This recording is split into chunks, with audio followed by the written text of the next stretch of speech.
Assalamualaikum warahmatullahi wabarakatuh. Hai semuanya, kembali lagi di video pembelajaran. Hari ini kita sudah memasuki subtema 4, yaitu menjaga keselamatan di perjalanan. Siapakah di sini yang sudah pernah melihat lampu-lampu lalu lintas? Nah, apakah kamu tahu apa itu lampu lalu lintas dan mengapa bisa menunjukkan lampu yang berbeda untuk pengemudi dan pejalan kaki? Baiklah, mari kita simak. Lampu lalu lintas adalah untuk mengatur lalu lintas di jalan.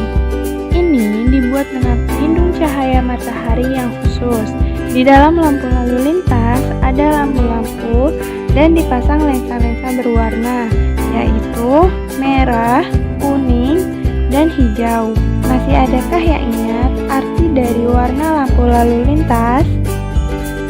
Ya, benar. Merah tandanya berhenti, kuning tandanya berhati-hati, hijau tandanya boleh berjalan. Masih ingatkah kalian aturan keselamatan para pejalan kaki di video sebelumnya? Nah, kali ini kita akan membahas tentang aturan menjaga keselamatan bagi para pejalan kaki. Yang pertama, berjalanlah pada trotoar. Karena trotoar memang dikhususkan sebagai jalur bagi pejalan kaki.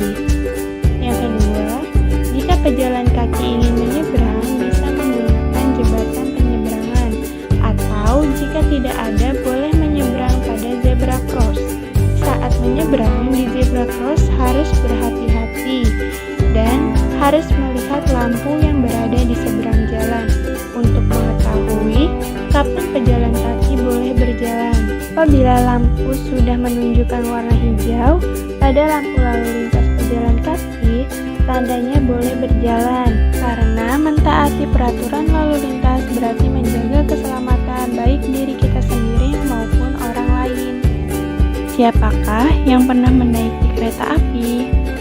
Nah, dalam menaiki kereta api juga ada aturan-aturannya, yaitu yang pertama, para penumpang dipersilakan untuk duduk pada kursi yang telah disediakan.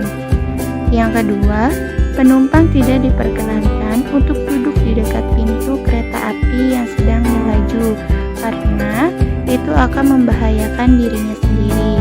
Yang ketiga, penumpang tidak boleh mengganggu kenyamanan para penumpang yang lainnya, seperti merokok, mendengarkan musik yang terlalu kencang, atau bercanda dan mengobrol dengan nada yang kencang.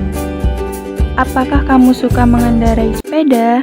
Bagaimana cara menjaga keselamatannya? Nah, inilah aturan keselamatan dalam bersepeda. Aturan keselamatan bersepeda. Yang pertama, bersepedalah di sisi kiri jalan. Yang kedua, jangan mendahului kendaraan lain. Yang ketiga, jangan mengebut di jalan. Yang keempat, pastikan rem sepeda selalu berfungsi. Yang kelima, berikan aba-aba ketika akan berbelok. Yang keenam, pastikan tidak ada kendaraan lain saat akan berhenti. Tahukah kamu gambar apakah ini? Ya, mereka saling mendorong mobil yang mogok di jalan. Menjaga kerukunan hidup adalah suasana di mana antara sesama manusia secara individual atau kelompok terjalin saling pengertian dan kebersamaan tanpa terhalang perbedaan. Perhatikan gambar pada berikut ini ya. Gambar apakah ini? Ya, ini adalah gambar Lani dan teman-teman sedang bermain bersama-sama. Mempunyai banyak teman itu sangatlah menyenangkan, walaupun berbeda suku, budaya, dan warna kulit. Kita harus selalu menjaga kerukunan. Belajar satuan tidak baku. Satuan tidak baku adalah satuan yang apabila digunakan oleh orang yang berbeda akan memberikan hasil pengukuran yang berbeda. Satuan tidak baku umumnya banyak digunakan pada zaman dahulu di mana sistem satuan modern belum dibuat. Apa saja sih satuan tidak baku itu? Di dalam satuan tidak baku ada langkah, depa, jengkal, dan hasta. Ini merupakan contoh alat ukur panjang yang tidak baku. Yang pertama, langkah kaki. Langkah kaki biasanya digunakan untuk mengukur jarak dari satu titik ke titik tertentu.